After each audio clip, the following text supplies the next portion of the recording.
President Goodluck Jonothan just a few hours ago unveiled much-needed reforms for Nigeria's power sector.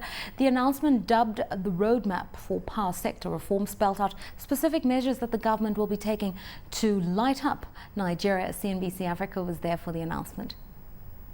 Drawing up this roadmap, we have identified tariff as a critical factor in resolving the entire value chain of supply of electricity.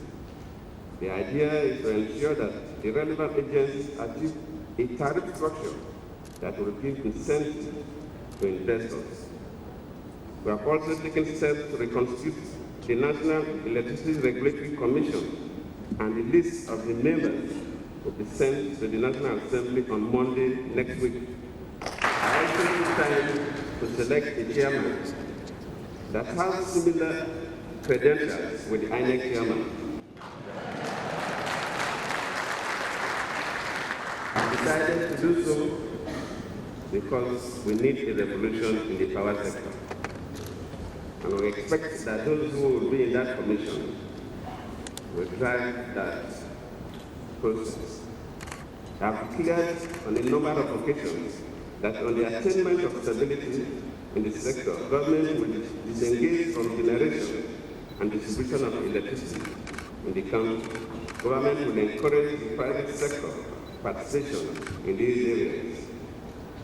Therefore, as articulated in the Electric Power Sector Reform Act, the private sector will be responsible for generation and distribution, while government will still own the transmission grid, but with private sector managing. Now, we know that the Nigerian president has made energy the hallmark of his presidency, taking stewardship of the problem and really leading the charge and the clarion call to light up Nigeria. For a perspective on some of the announcements made today is Kola Karim, who's the CEO of Shoreline Power, who joins us from our studios in Lagos, Nigeria. Kola Karim, thank you very much for coming through. Your opinions on the plans revealed today by the president? Good afternoon, Lorato. I think the president today made a game changer announcement to push the sector onto another level. What is done today is giving private sector the backing it needs to make it function properly by providing two things. One, the structure and the game plan to follow. The second one is provision of funding and funding mechanism as a directional support from the government with the support of the Central Bank of Nigeria. All right. Now, we know that yesterday the central bank unveiled its credit facility of $2 billion for credit to finance the power sector and also the aviation sector. How the resources will be dispersed, we're yet to know the details, but generally there's money being made available to alleviate the stress from the banks. You talk about a game plan. Now that the funds are available, what needs to be done or what will be done?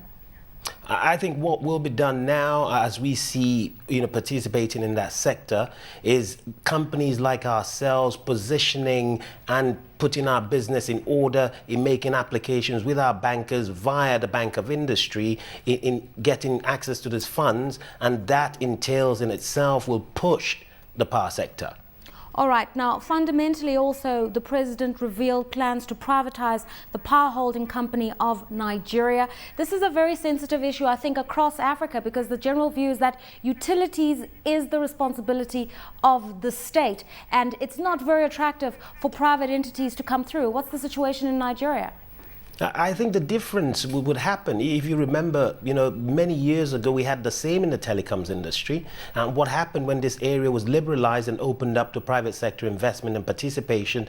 Today, you see what has happened to GSM technology all over Africa. If we do the same and apply the same methodology in the power sector, what you will find is adequate interest from private sector in having the requisite guidelines and support from the financial services sector in delivering power and operating in the sector. Okay, we talk about credit facilities, Kola. We know that to set up power plants is a multi-billion dollar initiative in many respects. Financing coming through this fund, but it's also got to come through other independent means. How liquid is the market? How vibrant and dynamic is the market for that?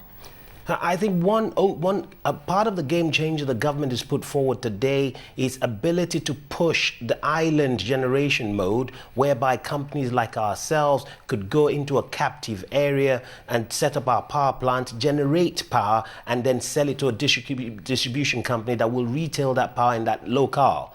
I think this in itself is easier to finance for the financial institution because there is backing around that. Another major thing from what the president did announce today, which is phenomenal, is creation of this bulk power buying authority within the sector with the BPE, which means island generation companies generating power can retail power to this authority, who will buy the power in a bulk structure and then sell it to distribution companies. What about the pricing of energy in Nigeria, Kola? We know that recently residents in Lagos have been up in arms at heightened tariffs, saying we're paying for electricity we seldom receive. We've got similar issues in South Africa where we feel as though electricity is way too expensive, but the argument is that the state has subsidized it for too long. What's the pricing model in Nigeria, and what would incentivize investors coming in?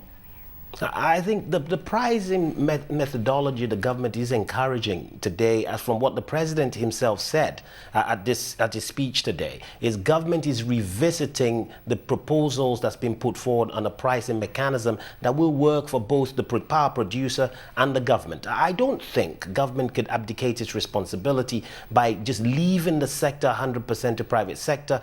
Government still needs to get involved, either by regulation and also by some form of subsidy in subsidizing this area, because you can understand the investment needed in this area is about 6 billion per annum for the next couple of years to keep growing this business to hit the target from government. So what we see the government doing is getting involved in setting up, first what they've done today is set up a roadmap, which has got the requisite mechanism to ensure and guarantee private sector participation that will drive effective value in the sector.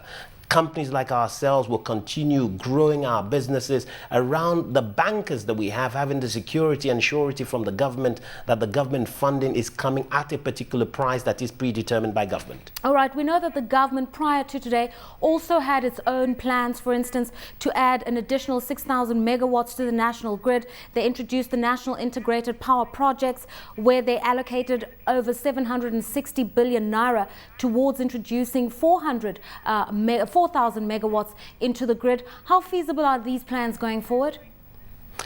Well, today, to the best of my ability and knowledge, is this plans are still ongoing. The problem is all got to do with the structures around the different contractual obligations, either from the government as being the contracting party, and also the contractors themselves, and also the Nigerian factor around a lot of these contracts and the locality where these power plants are meant to be, situated.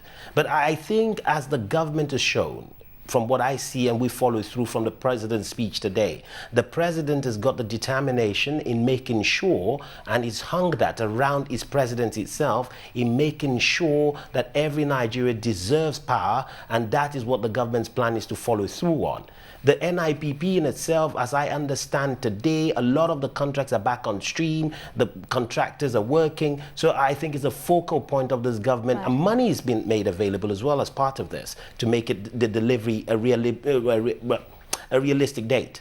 All right, and finally, Kola, we know that in line with renewable energy pressures globally, Nigeria is looking to use gas flaring from the oil industry to pump into energy provision. This raises the question of the independent power producers. Are there any in Nigeria? How active are they?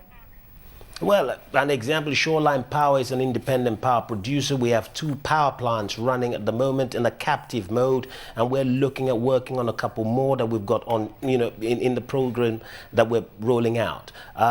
Looking at from what the Minister of Petroleum Resources said today, what the government is also doing is trying to ensure there's fair play with the pricing of gas, because the most important entity to my power plant is the gas.